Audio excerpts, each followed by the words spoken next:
다음 주가 벌써 추석이죠? 이럴 때 또 밀린 책 읽기 딱 좋지 않습니까? 무려 9권 종류별로 소개해 드릴게요. 안녕하세요, 공복 여러분, 공백입니다. 모두 잘 지내고 계시나요?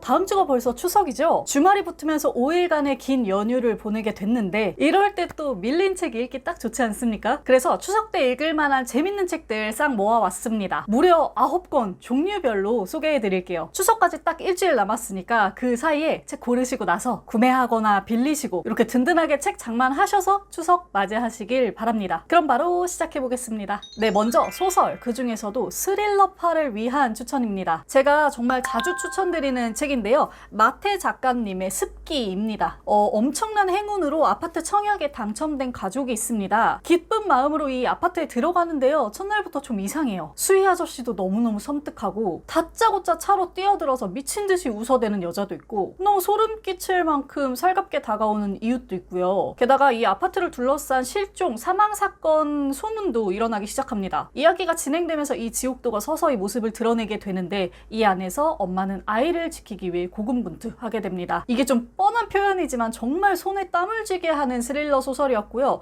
특히 반전이 정말 매력 있어서 반전 소설 좋아하시는 분들은 읽어보시면 좋을 것 같아요. 네, 다음은 공포, 호러 소설 좋아하시는 분들을 위한 책 3권 추천해 드릴게요. 첫 번째는 정보라 작가님의 책 한밤의 시간표입니다. 단편 소설집인데 연작이고요. 이 소설을 둘러싼 공간이 굉장히 특이해요. 연구소가 배경인데 이 연구소가 뭐 하는 데냐? 귀신 들린 물건 있죠. 그것들을 보관하고 정화하고 연구하는 곳입니다. 그래서 각 단편들이 이 연구소의 물건과 관련이 되어 있어요. 뭔가 정말 실생활과 밀접한 공포를 보여주는 책이었고요. 그 안에서 인간사, 인간의 감정도 놓치지 않는 책이었어요. 이 책은 밤에 문득 생각나면 좀 소름 돋는 내용들이 많아요. 그거는 좀 무섭지만 제가 호러 소설 중에 가장 좋아하는 책 중에 하나입니다. 자, 그리고 두 번째 책은 제가 얼마 전에 소개해드렸던 유은지 작가님의 귀매입니다. 민속조사를 위해서 한 바닷마을로 들어간 학생 조사단이 있습니다. 이 조사단 중에는 어릴 때부터 뭔가 이상한 것들을 많이 보고 영적 능력이 뛰어났던 인물도 포함이 되어 있고요. 이들이 마을에 들어가자마자 이상한 일들이 많이 벌어져요. 사람이 굉장히 이상하게 죽어나가기도 하고요. 뭔가 막 희끗희끗한 것들이 계속 방 안에 맴돌기도 하고요. 학생들은 이 마을에 엄청나게 특이하고 강력한 귀매가 씌여 있다는 걸 알게 됩니다. 그리고 이것의 정체를 밝히고 쫓으려고 노력을 하게 돼요. 아까 소개해드렸던 한밤의 시간표보다는 조금 더 액션이 강하고 영혼이나 귀신의 존재가 좀 더 전면에서 드러나는 느낌의 소설이었습니다. 그래서 취향에 따라 골라보시면 좋을 것 같아요. 네, 호러 장르로 추천해드리는 다음 책은 제가 좋아하는 웹툰입니다. 미래의 골동품 가게. 요거 단행본으로는 이렇게 3권 나와 있고 지금 네이버에서 계속 연재되고 있어요. 요거 제가 가장 좋아하는 웹툰이기도 하거든요. 저주받은 섬에서 자란 미래라는 소녀가 있습니다. 이 친구가 섬 안에서 이제 자신과 섬을 둘러싼 비밀을 밝히고 섬 밖으로 나가서 여러 가지 심령 현상들을 마주한다는 그런 내용인데요. 이게 진짜 동북아시아의 그런 신화들 있죠. 이런 고서들을 철저히 고증해서 만든 작품이에요. 그래서 이런 내용 좋아하시는 분들이 정말 재미있게 잘 읽으실 수도 있고 공부가 되는 것도 정말 많았습니다. 게다가 어떤 인생의 철학이 담긴 내용들이 많아서 읽으면서 정말 감동을 많이 했고요. 또 하나 말씀드리자면 이거 사파가 진짜 무서워요. 내용도 되게 소름 돋는 게 많고 저도 막 페이지 펼치다가 깜짝깜짝 놀랐거든요. 그래서 저는 이거 혼자 있을 때는 조금 보기가 무서웠어요. 그래서 너무 심약한 분들은 보지 마시고 만약에 보고 싶은데 내가 좀 쫄보다 그러면은 추석에 사람 많을 때 있잖아요. 사람들 북적거릴 때 그럴 때 읽으시면 되겠습니다. 그래야 좀 덜 무서워. 네, 제가 너무 좋아하는 미래의 골동품각이었습니다. 자, 다음 이런 분들이 있을 수 있겠죠. 추석 때 나는 별다른 일정이 없다. 그래서 각 잡고 좀 긴 책 읽어보고 싶다 하시는 분들, 이런 분들께 추천드리는 길고 재미있는 소설입니다. 첫 번째 책 아고타 크리스토프의 존재의 3가지 거짓말입니다. 요거 이렇게 3권으로 저는 가지고 있는데 지금 한 권으로 나와 있는 합본이 있을 거예요. 그 새로 나온 개정판이 표지가 되게 예쁘더라고요.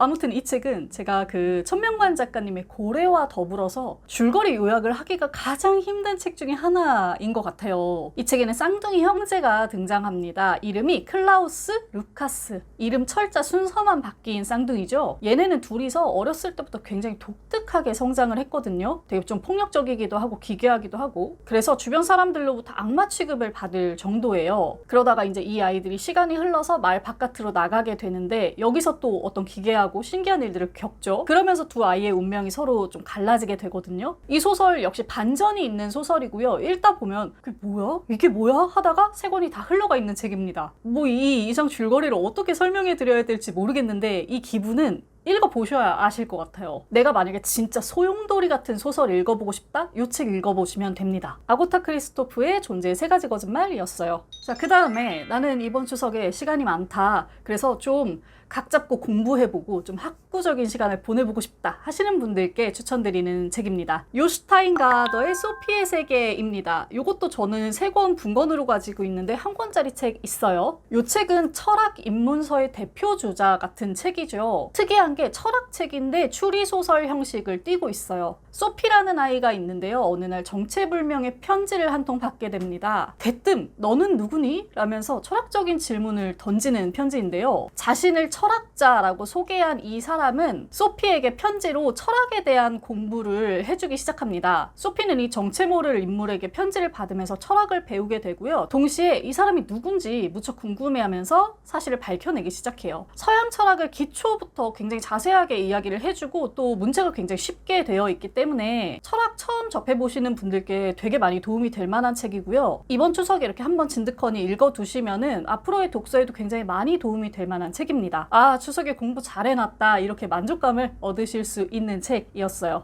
자, 그 다음 나는 추석을 가족들이랑 보낸다. 그런데 우리 가족 구성원들 중에 청소년이 껴있다 라고 하시면 이 2책을 집에 들여놓으시면 됩니다. 저의 최애 청소년 책 2권인데요. 첫 번째 책은 루리 작가님의 긴긴 밤입니다. 요거는 제가 지금 실물책을 가지고 있지 않아요. 제가 읽고 나서 너무 좋아서 저희 엄마한테 보내드렸거든요. 세상에서 마지막 남은 코뿔소가 있어요. 이 친구는 어렸을 때 코끼리 고아원에서 아주 자유롭게 자랐는데요. 동물원에 갇히는 신세가 됩니다. 그리고 여기서 펭귄 친구를 만나게 돼요. 우연한 기회로 이 코뿔소와 펭귄은 동물원을 탈출하게 되고요. 둘이서 아주 긴 밤을 보내면서 바다를 향해 나아가게 됩니다. 이렇게 말씀드리면 뭔가 그냥 동물 나오는 우와 애들 책일 것 같잖아요. 근데 정말로 그렇지가 않고 이 여정에서 상처와 사랑, 꿈과 약속에 대한 정말 소중한 얘기들을 들을 수 있어요. 제가 읽으면서 정말 역대급으로 많이 울었던 책이기도 하고요. 출간된 지 오랜 시간이 지난 후에도 제 마음속에 정말 최고의 책으로 남아있는 책입니다. 다음으로 추천해드리고 싶은 책은 이꽃님 작가의 죽이고 싶은 아이입니다. 1, 2 이렇게 있고요. 읽으실 거라면 반드시 2권을 같이 읽으셨으면 좋겠어요. 내용은 이렇습니다. 학교에서 학생이 사망하는 사건이 벌어지는데요. 이 사건의 용의자가 죽은 학생과 가장 친했다는 친구입니다. 이 사건을 두고 학교의 학생들과 주변 인물들이 굉장히 상반된 인터뷰를 하게 되거든요. 그런 이야기들이 이제 맞물려서 진범을 찾아 나간다는 내용인데요. 1권은 진범을 찾는 추리소설에 가깝고 2권은 사건 이후를 담은 어떤 감동적인 힐링소설 같은 느낌이었어요. 저는 특히 2권을 읽으면서 아주 오랜만에 또 펑펑 울었거든요. 추석 때 이 아이들 방에 이 책들 딱 넣어주세요. 그러면 진짜 삽시간에 눈물바다 될 거고요. 만약에 우리 가족에는 청소년이 없다. 그래도 괜찮습니다. 우리 공복이 여러분들이 읽으세요. 진짜 눈물 광광 흘리게 되실 겁니다. 자, 그 다음 책입니다. 요즘은 왜 예전처럼 이렇게 전통적으로 가족들이 다 모여서 추석을 보내지 않잖아요. 정말 각양각색으로 다양한 가족 구조 안에서 이 시간을 보내게 되는데 그런 분들이 좀 여유롭게 읽어보실 만한 책입니다. 황선우, 김하나 작가님의 에세이 여자 둘이 살고 있습니다. 요거 제가 진짜 사랑하는 에세이인데요. 이 두 분 작가님 동거인이죠. 가족을 이뤄서 함께 살게 되면서 타인과 함께 살 때의 어떤 즐거움과 소소한 마찰들에 대한 이야기를 담은 에세이입니다. 이 이야기 안에서 어떤 새로운 형태의 가족에 대해서 생각해 볼 수도 있고요. 여러 가지 연결의 가능성을 생각해 볼 수도 있었어요. 이 책 무척 귀엽고 유쾌하고 유려하게 쓰여져 있는데 무엇보다 두 분의 라이프 스타일이 굉장히 멋져요. 그래서 개인의 삶을 갖고 나가는 데 있어서 굉장히 동기부여가 되는 책 중에 한 권이었습니다. 네, 이렇게 책 추천드렸고요. 참고로 저는 이번 추석에 이 책 조이스 캐럴 오츠의 카시지라는 책 읽어보려고 해요. 꽤 두꺼운 책이거든요. 산림보호구역에서 한 소녀가 실종되는 사건이 일어나는데 그 용의자가 소녀의 언니의 약혼자, 전쟁 후에 외상 후 스트레스 장애를 앓고 있는 남자라고 합니다. 그래서 이런 스릴러의 이야기를 통해서 피해자와 가해자, 죄책감과 처벌, 도덕적 딜레마 같은 것들을 파고드는 대작이라고 하거든요. 그래서 기대하면서 이렇게 딱 빼놨어요. 이 책도 읽고 여러분들께 곧 소개해드릴게요. 자, 자, 기분 좋은 연휴입니다. 각자의 자리에서 또 각자의 방식대로 풍요롭고 편안한 명절 보내시길 바라면서 그 시간 가운데 또 제가 추천해드린 책들이 이렇게 파고들 수 있다면 좋겠습니다. 자, 그럼 저는 물러가 볼게요. 시청해주신 우리 공복 여러분들 감사합니다. 모두 멋지게 책 읽는 시간 되세요. 공백의 책단장이었습니다. 안녕.